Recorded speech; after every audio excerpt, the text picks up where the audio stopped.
Assalamualaikum warahmatullahi wabarakatuh. Halo anak-anak kelas 4, apa kabar kalian hari ini?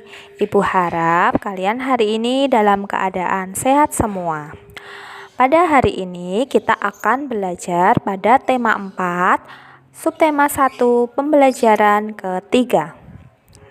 Untuk muatan pembelajaran hari ini adalah bahasa Indonesia dan ilmu pengetahuan alam dengan materi pokok. Yang pertama, menemukan dan membandingkan sifat-sifat tokoh.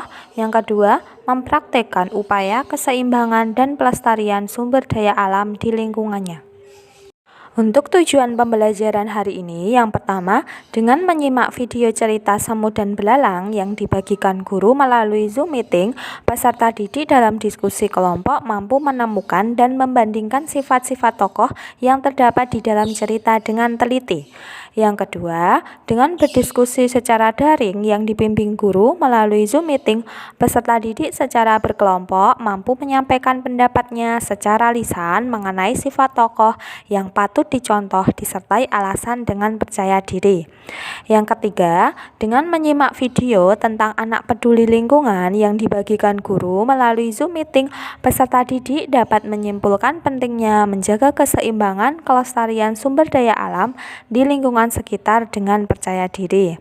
Yang keempat, dengan berdiskusi dalam kelompok, peserta didik mampu merancang sebuah rencana kegiatan untuk menjaga kelestarian sumber daya alam di sekitar mereka dengan penuh tanggung jawab. Dan yang kelima, dengan mengamati lingkungan sekitar, peserta didik mampu menampilkan kegiatan menjaga kelestarian alam dengan penuh tanggung jawab. Baik anak-anak, pada pembelajaran ketiga ini kita akan belajar memahami tokoh dan sikap tokoh. Jadi tokoh dan penokohan merupakan salah satu unsur intrinsik dalam cerita. Selain tokoh dan penokohan, ada beberapa unsur intrinsik membangun cerita, yaitu tema, latar, alur, dan amanat. Pada kali ini kita akan membahas mengenai tokoh dan penokohan.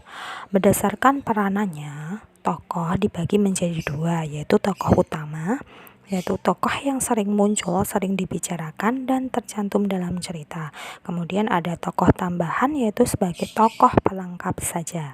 Kemudian berdasarkan perwatakannya dibagi menjadi tiga, yaitu ada tokoh protagonis, tokoh antagonis, dan tokoh tritagonis. Untuk tokoh protagonis itu adalah tokoh yang mempunyai watak baik, sedangkan antagonis itu tokoh yang mempunyai watak kebalikannya dari protagonis. Kemudian untuk tokoh tritagonis adalah tokoh penengah di antara tokoh protagonis dan tokoh antagonis. Nah, sedangkan untuk penokohan atau perwatakan bisa kita sebut dengan sikap tokoh, yaitu watak atau karakter citra tokoh yang disajikan atau diciptakan penulis. Contohnya saja bijaksana, sombong. Anak-anak, ibu tadi telah membagikan sebuah video berjudul Cerita Semut dan Belalang. Untuk penugasan selanjutnya, kalian berdiskusi dengan kelompok kalian dengan menentukan sifat semut, kemudian menentukan sifat belalang. Setelah itu, kalian membandingkan antara sifat semut dan sifat belalang. Nah, dan yang terakhir, kalian harus menyimpulkan mana sifat yang bisa kalian teladani. Baik anak-anak, untuk materi selanjutnya kita memasuki pada muatan pembelajaran IPA, yaitu tentang melestarikan sumber daya alam. Jadi, sumber daya alam merupakan segala sesuatu yang ada di muka bumi dan digunakan untuk memenuhi kebutuhan manusia.